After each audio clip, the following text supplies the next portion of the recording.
Hey everyone, welcome back to the Mark Loeffler Experience. We have a great show here for you today. We got Sarah Larbi. Larbi? Yeah, absolutely. All Hey right. guys, how are you? Good. Hey, I got it right the first try. Look at that. I don't even have to cut that. Everybody who's a new subscriber, thanks so much. We're up to about 950 subscribers. We're close to that goal of 1,000. So guys, if you do like this, and you feel this would be valuable for somebody else, please share this on your social media, or if you're in any groups that you think this might bring value to, please share it there. And let's get started. All right, let's do it. All right, so Sarah Larbi, you're on the show because you're going to retire next week, right? I have 5 business working days left, and I'm retiring from the corporate job world for the rest of my life. Hopefully for the rest of your life, yes. Taking control back. So. Taking control back. So, I mean, I saw that, and you know what? It's funny because you had mentioned to me that one of your first experience in real estate investing was with my team way back when, doing a tour of Hamilton, and I didn't even know you were there, right? That's just how it works and how it worked for us, whatever, right? I didn't get involved in that. Yet, now you've come this far. I mean, that was only, what, 5-6 years ago? About 5 to 6 years, yeah, and that was my first property tour I've ever attended. I found you guys from, I don't know, I think I just Googled property tours, and you came up and you did this presentation. You had all these nice folders, and we went, and I thought it was the greatest thing ever. But when I first started, I didn't know any investors. I didn't know anybody else that was doing what I wanted to do. And you were one of my first, presentations that I have actually seen. It was awesome. All right, so you're retired. So 6 years ago is when you got introduced to real estate. So in 6 years, you have managed to acquire enough investments. I mean, you're leaving the corporate world. It means you're not working, because you're still working. You have how many other businesses? Yeah, so I do coaching, I do classes on real estate investing, I have the Right Club, I have the podcast, so I'm going to still do something. I mean, I'm just retiring from the corporate 40-hour work week type of grind, right? From that hamster wheel. Yeah. But I'm not going to roll over and do nothing productive for the rest of my life. And I think that's the big differentiator. But now I can choose what I want to do. And even if it's something that I just enjoy doing, I don't need the income necessarily for it to justify. Yeah. So basically you've replaced your 9-to-5 income with your side hustles. Yeah, and real estate. And with real estate. 14 doors, 10 properties, 6 of those are short-term rentals. That helps a lot as well. There you go. I mean, you jumped ahead. I was going to go through like how everything worked and all that. Yeah. So, I mean, let's talk about it, because I own a lot of real estate. Like, I own a couple hundred doors, and you have 14, and you're able to retire off 14 doors. Yep. And obviously some other stuff. Yep. So let's just talk about those 14 doors. Yes. So I do the BRRRR strategy. Yep. For those of you that don't know what it stands for, buy, renovate, rent, refinance, repeats. Yep. It allowed me to scale, and I would say it's about 7 years. So we started in October of 2013. And originally it was just the buy and hold, and then realized that, it's definitely the slower game to be saving to invest, but there's better financing strategies to be able to recoup your money and pull it out and do it by forcing appreciation and doing some renos. And by the way, we'll link a bunch of videos down below. We've done, I don't know, 5-6 videos on BRRRR, either people doing them or whatnot. So we'll link that down below so you guys can go through and check out those. We'll link the playlist down below for the BRRRR. Yeah. So, and over time, what we did, it was we still got in early, right? It's about time in the market. And I will say that was the biggest thing. I mean, I used to buy properties in Brantford for $150, $130, and you look at that, and some of them were fairly turnkey or needed some smaller renos where I was able to do it fairly cheaply. And then the tenant turnover, 2 or 3 times really helps with the cash flow. Yeah. And that's why they say, right, it's not about timing it, it's about being in it for that, long term, and not having tenants for life that will be so far behind market rents.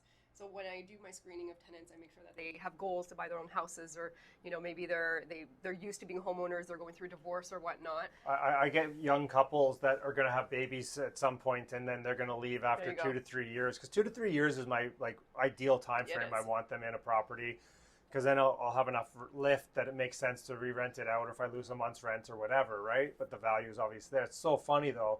I was just doing an inspection and appraisal and environmental on a new property this morning, which we'll talk about on the channel coming up. Yet I'm sitting there with the appraisers, and they appraise all my buildings, and they're like, the price of this one compared to like the last couple I bought, they're like, man, those were good buys, right? And I'm like, and I said to him, I go, listen, in 2 years, this will be a good buy too. That's it, exactly. I mean, the Burlington house I just bought was $690. We got it, refinanced, appraised at $890, and that's recent. I mean, there's not always going to be like in 10 years from now, today's dollar, today's house price is going to look amazing. So just like when I first started 7 years, 6 years, 5 years ago, even like you said, 2 years ago. Yeah.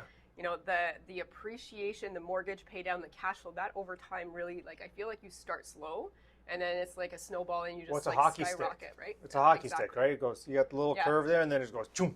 Yeah. That's what happened. So, all right. Well, talk to me about cash flow. So, okay, out of the 10 properties, how many are long-term rentals? Yeah, so 6 are short-term. Okay. 3. So how many units is that out of the 14? 6. It's just 6. Okay. Yeah. So you have 6 single-family homes. Well, one's a triplex. Okay.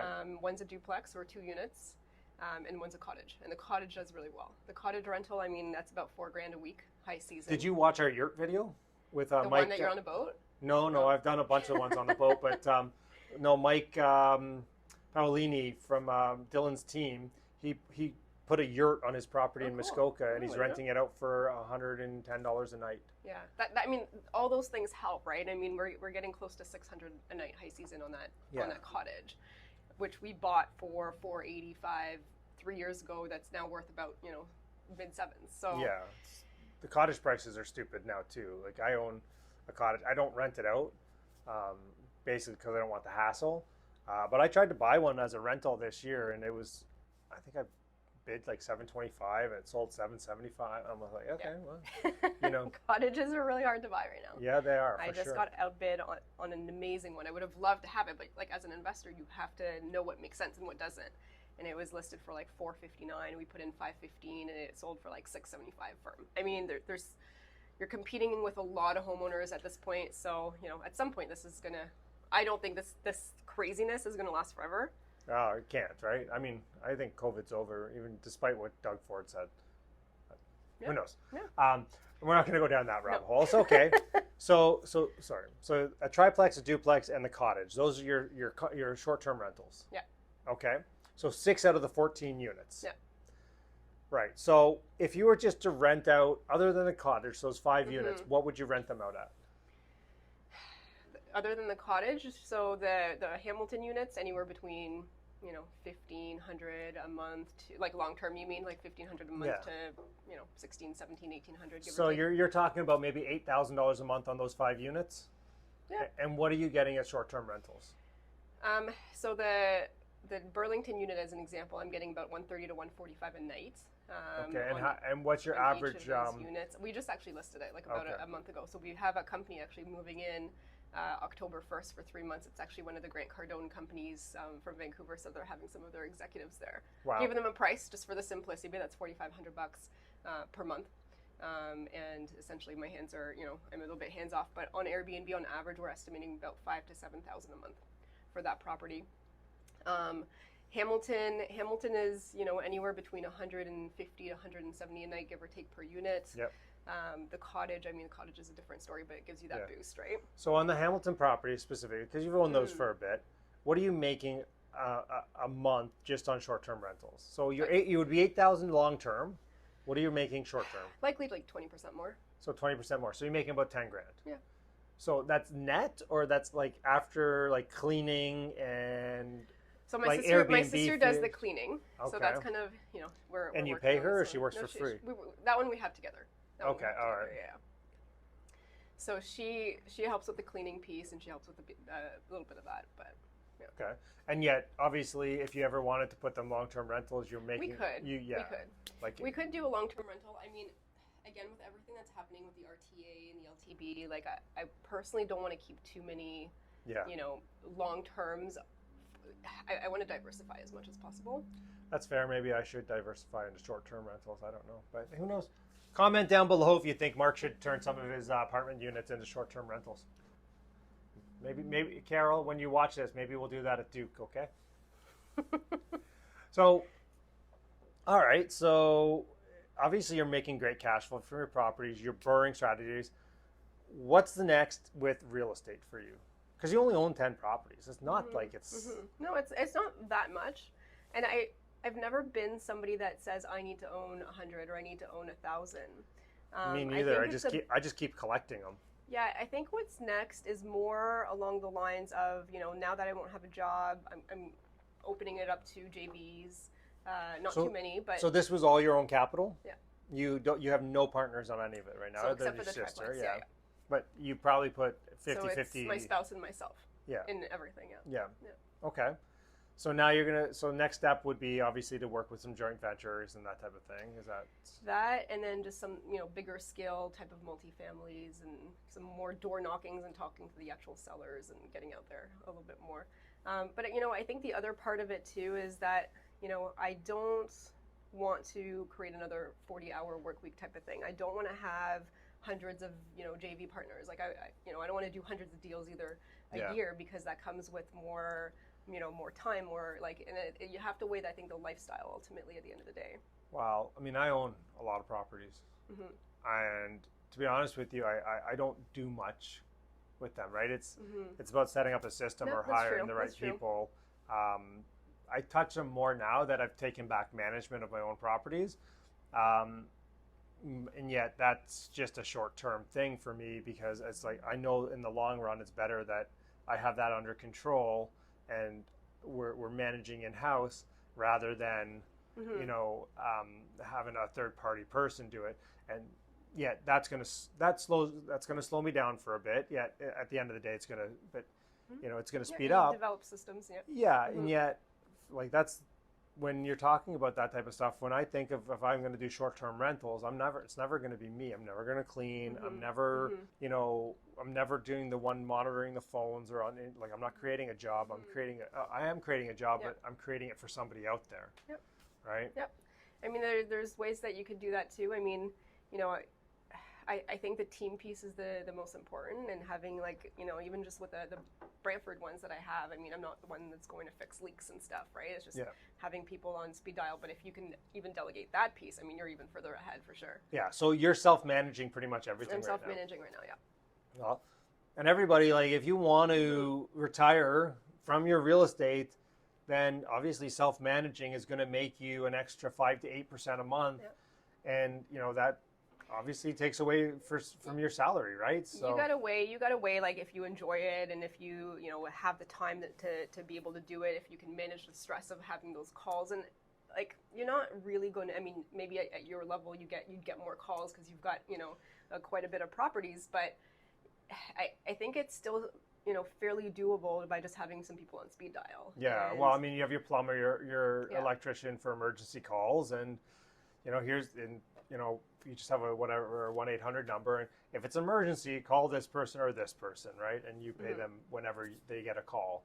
I mean, it's definitely just a system and a model, and you're doing it very well. All right, so next is joint ventures, but pretty much the same. You're going to buy duplex, triplexes. I like the burst strategy. I mean, short term was more of a play as I was getting towards the end of what I was doing, because when it comes to financing, the banks don't love the short-term stuff, and the insurance companies don't necessarily either. So that there's a whole handful of things there, but if it makes sense long-term, I mean, long-term is totally fine too. The short-term thing was just to boost, like a cash flow boost. Yeah. With a backup of long-term if needed, right? Yeah. Have you ever sold any of your properties? One? Yeah. Why did you sell that property? There, is one of those properties that my boyfriend and I, if I could be completely transparent, he didn't like it because it had a retaining wall, and the retaining wall, like, he was just worried about it. Oh, I regret it to this day. Can I show you a picture of my retaining wall? Guys, the videos, I haven't shown anybody this on the video yet. This is my retaining wall. Oh, so you guys should see this. We can put it up on the screen while we're talking about it. It's pretty fun. Yeah, so I mean, that property we bought for $165. The tenants were already in there. We inherited them.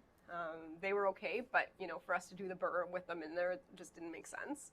And we sold it for $300 2.5 years later. So I mean, regardless, it was okay. Now, did that help propel you to then go do other things? Because obviously now you probably had a mortgage of about 120,000 on it at that time. So you take the extra money, and did it help you buy other things? Like, did it help you buy more? You can refinance anyways when you're doing the BRRRR strategy and not pay taxes. Like the tax bill that you get when you sell, especially when it's in your own private name and your personal name, it sucks, right? Corporate or personal, it doesn't matter. It's the exact same capital gains, right? So add salaries to that on top of it. So. Yeah. When you see the tax bill, it sucks. Yes, do I regret selling it? Sure. I mean, it is what it is. Yeah. Ultimately, like, it didn't stop me from buying more. But it was a money pit house. Ironically, an investor bought it and loves it, and they bought it as a rent to own, and like they didn't see the same issues. So perfect. It's one of the things that it was tough for me to get Matt, my spouse, involved in real estate, and so like this was like the one house he just like absolutely hated. I'm like, fine, whatever, we'll sell it and we'll buy something else, and it is, perfect. Life moves on. Did you sell any? I've sold a whole bunch. Yeah. Oh yeah, and I'm thinking of selling a 9-unit now just because the prices are unreal in Hamilton, and 9 units is a little bit small for me, and if I can sell that and go buy a bigger building, then I've always kind of rolled that way, right? So yeah, I mean, look, there's, especially in a time like this, but it's, especially for me, I mean, you're doing buildings, so I think it's a little bit different, but like if I sell a house, by myself, I'm likely not requalifying with no income from a job anymore, unless you do like 2 years of like podcasts and like different things like that bring in income, right? But, yeah. Well, okay, that's a perfect segue. So you have a podcast that gets 15,000 downloads a month, right? Mm-hmm. You do a weekly podcast. It's probably, is it the most watched or listened to real estate? So. No, I don't even know. I don't think so. I mean, I don't know what other people, like, it's hard to know, right, what other people's downloads are, but I'm guessing there's more popular ones too, potentially. Fair enough. Yeah. Yeah, you have a podcast. What's the name of the podcast? It's called Where Should I Invest? And actually I have two. The other one's for the Right Club, which is called the Right Club Podcast. Yeah, and amazing. So you basically do the same thing as I'm doing right now. You interview investors and talk about their story and how they've done it and that type of thing? Yeah. Different investors, Canadian content. I think that was one of the biggest things as I was learning. I was listening to a lot of American content and didn't know all the differences, right? Yeah, for sure. All right, and so, I mean, that's amazing. And apparently I'm going to be on there too. So definitely go and check the podcast out and wait for when I'm on. Or don't wait. Just go back and listen to all 2 years of podcasts that she's ever done, okay? And now, obviously, you run the Right Club, which is the real estate... It's Real Estate Investing, Training, and Education. That's what it stands for, okay. REIT. And it's run out of Burlington, Ontario. Yeah, so now we're actually virtual. So it was run out of Burlington, Ontario, and then when COVID happened, we decided to take it all virtual, and now it's coast to coast, Canada-wide, and we have a whole online platform. Nice. So if you guys are watching this, we're going to link it down below. Check out the Right Club. So how many people are you getting on your meetings now? When we were in person or virtually? Well, when you were in person, you were 250 to 300, correct? Yeah, in person, I mean, sometimes we crack 370-ish, give or take. But like on average, I would say 250 to 350. Sometimes a little bit less, like depending on the months, right? Yeah. Virtually, I mean, now, like we have a good solid database of people. I mean, again, summer's always slower, so I would say when we first launched virtually, I mean, we might have had anywhere between 300 to 500 people on the webinars. Some months, obviously, it's less. Like I'll tell you, summer we didn't have that many. Just people don't want to be inside. Mm-hmm. But we try to create content that's relevant and investor specific and educational for investors, different levels. Well, okay, segue again. I mean, we flew through obviously a podcast and the Right Club, which are two, obviously, I mean, you created those to give information out to people, which then drive, you do real estate coaching, correct? Mm-hmm. And education. Yeah. So talk to me about that. Like, who's your ideal client for real estate education? Yeah, I mean, I do the BRRRR strategy, right? So I think somebody that's interested in that strategy and how to do it and doing it in Canada, I think that's, ideal for the person that I would work with, because I'm not going to teach something that I haven't done. I'm not going to teach wholesaling. I don't do wholesaling. Yep. I'm happy to buy from a wholesaler, but I'm not doing wholesaling. I'm not teaching on that. I'm not teaching on how to, do it without any money, because I did it, using the bank's financing, but originally, with your down payment. With my payment. Yep. So, that's important. And then people that have jobs and they're trying to figure out a different way to create that income and create the wealth. And it's not a get rich quick thing. And, it's going to take some time, but. Although Burr is get rich quicker than most things. I mean, it is. Yep. You can, obviously, so let's talk Burlington Property. We're going to segue back to that. So Burlington Property you bought for $690. $690, yeah. How long did you own it before you refinanced it? So we bought it in December last year. Okay. January we started the renos. COVID delayed it a little bit, but I was very hands off on that one. So we decided to just hire a contractor, which worked out because I got to enjoy the cottage and I lived up there for a while. And we refinanced it in June, July. Okay, so 7 months later. Yeah. Mm-hmm. So 7 months later, you refinanced it for $890. So you pulled out all your capital. The reno capital and then a portion of the down payment. Okay. Mm-hmm. And obviously now you're cash flowing. It ranges anywhere between 600 to 1,500, potentially, give or take, right? Like it's hard to really get that cash flow like when it's only been available for about a month and a half, 2 months. Yeah. And now you have a long-term person going in October 1st, right? It's for 3 months. And so yeah, we're doing 28-day occupancy contracts. Okay. See what happens. and the short-term rental has been good across the board. Did it dip during COVID? Did it? A little bit in the beginning. So I think there's different parts of it. The cottage piece was just insane. It's still insane. Yeah. Like even now into October. And my neighbor rents his up. That is insane. I mean, I wouldn't be surprised if all year, because nobody can travel anywhere, that it's going to be rented. Yep. And the prices, I've increased the prices a little bit because it's why not? Yeah, of course. Why not? At the end to of be the honest day, with it's you, business. demand is up, right? Yeah. So when demand is up, it means supply demand. There's only so many cottage rentals available, and a lot of them are already taken, right? So. And it's the wear and tear too, right? So you've got to wait. So for a $4,000 a week, rental at my cottage, if some stuff gets worn and torn or some wear and tear, I'm okay with it. But if it's only like $150 a night, yeah.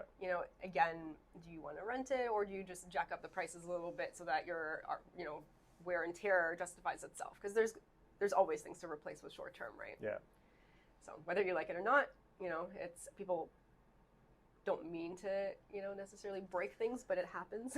Well, I mean, I'm up there when my neighbor rents his, and I know people have parties and do stupid stuff, and there was footprints on the ceiling one time. I'm like, what do you have footprints there? It's like a 12-foot high ceiling too. I'm like, this is. Yeah, I mean, luckily, my cleaner, sees it and cleans it, so I don't necessarily see how bad people leave it. Yeah. But I don't think it's, we are very picky. Like, none of the renters will, if they don't have at least 2 reviews. I won't. And it's usually on Airbnb, but I won't take the chance. Yeah. Well, I mean, thanks so much for coming today. I just thought it was an amazing story. Retiring from your corporate job at 36. I mean, you don't own like a crap ton of properties. You're just running them very efficiently, very smartly, in my opinion. Obviously, you have a couple of streams. You have the podcast. You have the education portion, and obviously the rentals are the foundation, and they're providing a base income, because that other stuff can kind of dwindle. Yet once you get popular, it just continues to grow, as I'm finding with the YouTube stuff. Yeah, I mean, this is amazing. So why don't you share with everybody how they reach out to you, how they can find you on social media? We're going to link it down below, but we always like to let people know too. You can just go to my website, sarahlarbi.com, or send me an email, sarah@sarahlarbi.com. Podcast is called Where Should I Invest? And then check out the Right Club. It's REITE, so therightclub.com. Perfect. All right. Well, Sarah, thanks so much for stopping by. We really appreciate it. Thanks very much. All right. Thanks for having me. Bye, guys.